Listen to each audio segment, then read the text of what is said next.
Assalomu alaykum aziz do'stlar, kanalimizga xush kelibsiz. Kanalimizda mehmon bo'lsangiz, kanalimizga obuna bo'lishni unutmang.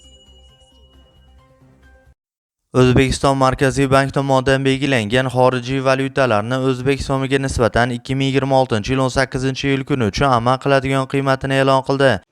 Rossiyadan O'zbekistonga pul yuborish endi yanada qulay va tushunarli. AnjirPay moliyaviy ishlaringiz uchun yagona ilova.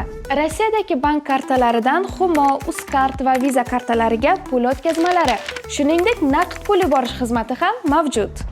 Kommunal xizmatlar, internet, TV, jarimalar, soliq va kredit to'lovlari 24/7 qo'llab-quvvatlash xizmati. AnjirPay Rossiyadan O'zbekistonga qulay pul o'tkazmalari. Ilovani barcha platformalardan yuklab oling.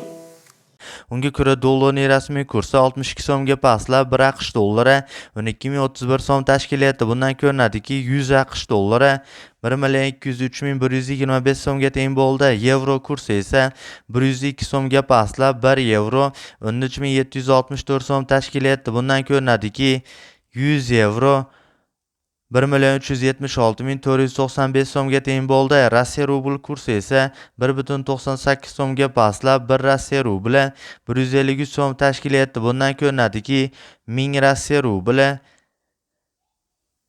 153,240 so'mga teng bo'ldi. Qozoq tangasi esa 0,03 so'mga pastlab, 1 qozoq tangasi 25 so'm tashkil etdi. Bundan ko'rinadiki, 1000 qozoq tangasi 25,000 so'mga teng bo'ldi. Eslatib o'tamiz, O'zbekistondagi har kunlik dollar, yevro, rubl, qozoq tangasi va qirg'iz so'mlarining har kunlik kurslarini bilib borishni istasangiz, kanalimizga albatta obuna bo'lib, qo'ng'iroqcha tugmachasini bosib qo'yishni unutmang. E'tiboringiz uchun alohida kattakon rahmat.